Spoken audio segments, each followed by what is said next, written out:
So I've been asked to talk about the serpent energies that Mary stood on for the YouTube, so I will do my honours. And she's my sister, by the way. Not Mary, you pointed to Mary. No. Okay, so we see here Mary is stood on the serpent, and the serpent has been absolutely destroyed throughout the years in so many ways by controlling masculine energies, but then also by the females in the past have destroyed their own serpent energy for power. And there is two serpent energies. There's the serpent of temptation and the serpent of wisdom. The serpent energy is beautiful, and the Bible especially has changed what the serpent is, and that we need to get rid of the serpent energies. Through purification, we're getting rid of the serpent energies. Purification is so important.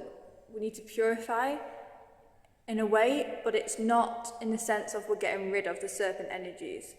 It's returning to the alignment of the heart and the womb together, the dove and the serpent, so that the serpent energy is married to holiness. And this is only when sexuality can be sacred.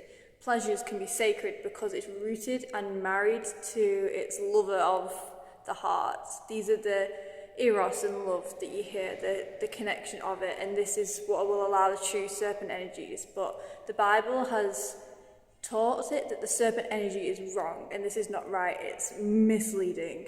There's two serpent energies. So again, in the Bible and what we've been taught is it's still taught through separation, and this is what perpetuates actually the distortion of the serpent, is the separation, and it needs to be unified. So when we're coming into journeys of purification, of remembering of the self, of marrying love and eros, when we meet parts of ourselves that are sinful, that love hasn't existed with before, it's so hard to stay with that and to meet it with this higher force of love, this unconditional love, which isn't how we've been taught love is. It's a presence that will hold everything, that knows everything.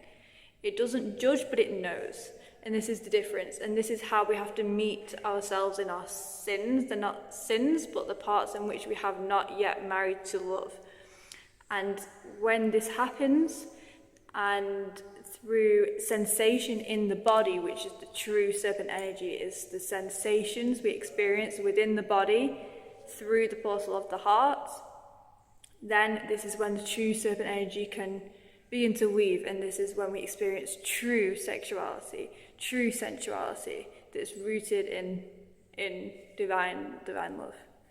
So I'm just sat here in the mountains of Gridara, and I wanted to expand on what I was talking about with the serpent energies before.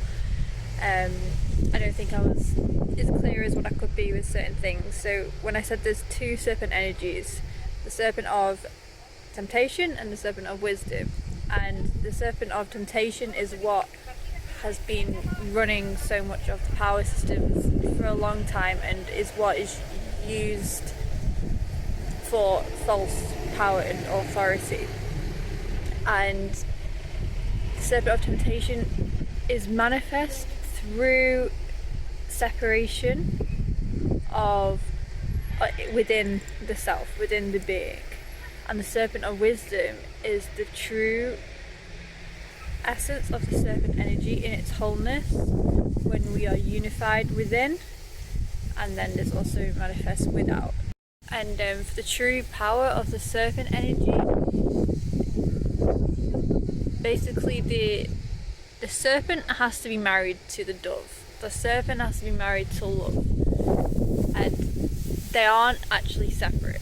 They are unified. It's not like a separation you do, like a mathematical equation, like a unification that happens in the mind. It's something that comes together. They're like long lost lovers of each other. We think they're separate things. Like we think the body is separate from the soul, the physical is separate from the spiritual, and these are the two forces that have been like long lost lovers for millenniums.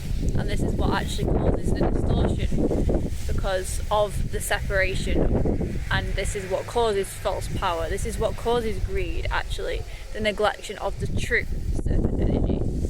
So I just wanted to add one more thing from the video that I said yesterday. I wanted to clarify sensuality. So when we talk about the serpent energies, we're talking about sensation.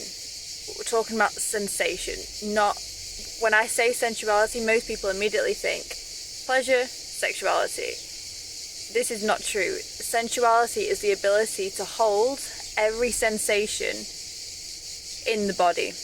Whatever comes up, whether it's pain, whether it's sadness, whether it's fear, whether it's joy, to be able to sense and hold and feel it in the flesh of the body through the portal of the heart, aligned with love.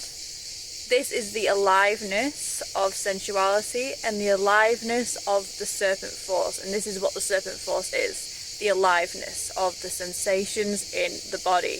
And this is what makes nature go round. This is how sacred it is.